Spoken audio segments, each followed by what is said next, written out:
Thank you, Mr. Froman, for hosting us today and for giving us the chance to testify. I also want to thank the other departments represented here, Commerce, State, Treasury, Labor, DHS, for hearing us out. I've appreciated hearing from my colleagues this morning, and I think that this hearing is absolutely critical. The timing is critical because we face a crisis in the steel industry in my state of Ohio, and as we've heard around the country. Back home in Ohio, the headlines are about layoffs, and they're occurring, even as we sit here this morning talking about the state of the industry. We've had 1,500 layoffs in the last year in Ohio. As was noted earlier, it's not just Ohio. In 2015, as I look at it, there have been about 13,000 industry layoffs nationwide. The steel industry and steel workers are struggling, and workers are struggling through no fault of their own. They're doing the right thing. They're doing their part. They're producing the highest quality product in the world. They're doing it more efficiently than ever. Their productivity is up. They are being innovative using technology. Now it's time for us to do our part and enforce our trade laws aggressively so they can compete on a level playing field. Steel companies and workers in Ohio are concerned. As they look at it, there's no light at the end of the tunnel. Not only did record amounts of foreign steel enter the United States last year, but domestic steel mills shipped 12% less steel than they did the year before. With the domestic market saturated and foreign markets closing, the U.S. steel industry operated at about 60% of capacity in the last week of 2015. And prospects aren't improving. Despite making noise about cutting output, China's biggest listed steel maker announced just last month that it expects to increase output by 20% in 2016. And this is after a record level of steel, 112 million metric tons that was exported from China in 2015. Consider AK Steel, which is based in Westchester, Ohio, has about 4,000 workers in the state of Ohio. Last summer, I visited their plant in Zanesville, Ohio, where, as some of you know, they produce high-tech steel called grain-oriented electrical steel, or GOES, which is a silicon alloy used in the power generation and transmission industry, very specialized steel. I met there with USW workers, United Steel workers, who have been at this plant for decades, and all they're looking for is a fair shake. AK Steel is now one of only 2 GOES manufacturers in the United States, and it's one of only a handful of producers around the world. They produce this specialized steel with 250 United Auto workers and export it all over the world. It's an incredible plant. Back in 2010, China imposed anti-dumping and countervailing duties on U.S.-made GOES products. Their claim, as you may recall, was that American producers received subsidies through the Buy America provisions in the stimulus bill. It wasn't true. But these Chinese imported duties reduced our U.S. GOES shipments to China by 92% from what it had been. Hundreds of millions of dollars a year in exports lost. Of course, we took China to the WTO, as we should have. And congratulations, we won. We won the case. But China appealed, not removing the duties during the appeal period. Of course, we took China to the WTO again, and we won again. Instead of immediately removing the duties, China chose to run out the clock, only dropping the duties a few weeks before the WTO would have forced their hands to do so.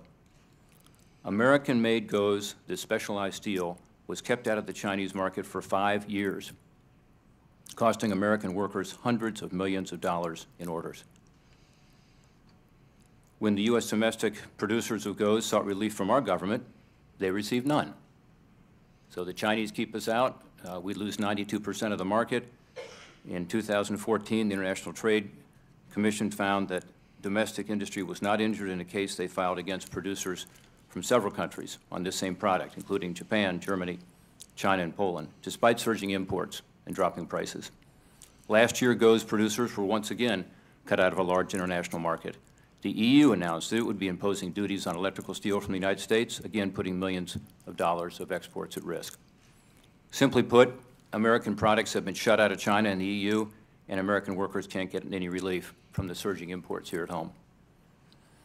Last year, because our trade laws had not kept up with international commerce, I co-authored the legislation that's been talked about today. I co-authored with Senator Sherrod Brown, who spoke earlier, the Level the Playing Field Act, giving the Commerce Department and the ITC broader authority in these anti-dumping and countervailing duty cases. President Obama signed this bill into law as part of the TAA extension, Trade Adjustment Assistance extension, last summer. As you know, in anti-dumping cases, the ITC must find material injury before duties are imposed. Our proposal was a simple, reasonable clarification of U.S. law regarding the definition of material injury. This is exactly what Congress had always intended, in my view. The legislation clarified, and I quote, that the International Trade Commission shall not determine that there is no material injury or threat of material injury to a domestic industry merely because the domestic industry or a company as a whole is profitable or because the performance of the domestic industry has recently improved. Simply put, the definition of material injury must relate to the specific product. We meant for this language to clarify that American companies will be able to take action once they are materially injured, but before they're so gravely or severely injured that it's too late. They've lost too much market share, lost too many workers. In the steel cases before the ITC this spring, it's imperative that the Commission use these new powers to their full extent. Our steel companies shouldn't have to wait and watch subsidized or dumped imports drive them on the verge of going out of business or force them to lay off hundreds of workers before they can get relief. In the Level the Playing Field Act, we also gave the Department the ability to use adverse facts available in anti-dumping and countervailing duty cases to incentivize foreign companies and foreign countries to cooperate in these investigations. Senator Brown and I recently sent Secretary Pritzker a letter on this very issue. Specifically, if a country or a company doesn't cooperate, the legislation established that the Department is not required to try to determine what an anti-dumping margin or countervailing duty rate would be if a respondent had provided information in an investigation. The language explicitly states that the Department does not have to corroborate any margin or countervailing duty applied and has the discretion to apply the highest countervailable subsidy rate or dumping margins in a proceeding.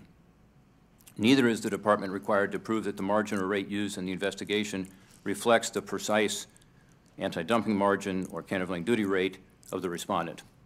This is very important. These measures are designed to dissuade foreign companies and countries from failing to provide the relevant information in these cases. Commerce needs to use these powers. We gave them to do just that.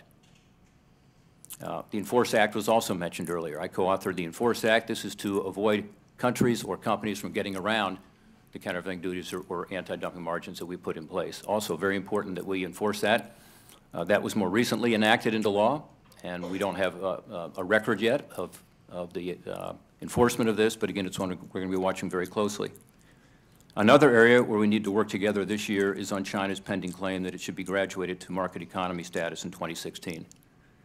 What's already an import crisis will only be exacerbated by giving China, which has an overcapacity of about 425 million metric tons in their market, the ability to more easily dump steel into the United States. In fact, 3 independent economists just completed a report finding that granting China market economy status in anti-dumping cases could lead to losses of 400,000 to 600,000 additional American jobs. With market economy status, China could avoid effective enforcement of our anti-dumping laws because authorities would be required to start with the presumption that prices and costs in China are market determined, which we all know is not true, through their subsidizing of energy, raw materials, other products, and through currency manipulation. So far, I've been encouraged by the administration's policy of inaction on this issue because it forces China to bring a challenge to the WTO and puts the onus on Beijing to determine that its centralized economic model is actually a market economy. But we've got to keep communicating to them why this is so necessary. Overcapacity. The United States should also be aggressive in confronting Chinese overcapacity, including addressing this issue in the context of the WTO. Finally, I would like to talk about the need for our government, both Congress and the administration, to aggressively address currency manipulation. Ambassador Froman and I have talked a lot about this. Last year, I received a letter signed by thousands of Ohio auto workers. What they said in that letter was that currency manipulation is the most critical barrier in the 21st century to them getting a fair shake. These workers know that some of our competitors tilt the playing field by manipulating their currencies so that our American-made exports are more expensive, and so their competitors' exports into the United States are cheaper. That's what it does. It's not fair. I will keep pushing my colleagues in Congress to pass legislation that contains enforceable currency manipulation protections. We came pretty close last year, but the administration needs to do its part by pushing the issue in bilateral talks and labeling foreign countries currency manipulators when they are. And so, Mr. Ambassador, thank you again for giving us this opportunity today to talk about these issues. Bottom line is we need a strong offense and we need a strong defense. We need to play offense by expanding American access in foreign markets, and we need a strong defense that protects American workers from unfair imports. If we continue to allow foreign countries to cheat and use dishonest tactics, we're going to see more layoffs, more lost market share, more closed factories. In turn, we risk the well-being of struggling families and our communities back home. I've visited factories all across Ohio. Not once has anyone ever asked me to give them an unfair advantage. No one's ever asked that we tip the playing field. What they do ask and what they do want and what I do here is to be given a fair shot. All they're saying is some of our competitors are cheating. We all know that. Give us a level playing field. Unlike some competitors overseas, Ohioans don't need to cheat to win. If you give them a level playing field, they'll win every time. If we aggressively enforce our trade laws and use the tools we've talked about today that we have in law, our workers will prove that to all of us. Thank you, Mr. Ambassador. Thank you, Senator. If I could just ask before you leave, how concerned are both of you about the role of state-owned enterprises and their distorting of the steel or other sectors? I think with regard to China, as I said earlier, the subsidization, including a lot of inputs into steel, is something that does not make them eligible for market economy, but so do state-owned enterprises. This is not something that we can compete with because we have a free market here. You'll hear from some steel companies later today who will talk to you more in detail about this, I'm sure. But it's another element of unfairness. Even if there were not state-owned enterprises, though, merely subsidizing the inputs, including raw materials, including energy, makes it an unfair playing field. But yeah, state-owned enterprises is one of the, I think, the big three issues. The third one is intellectual property theft.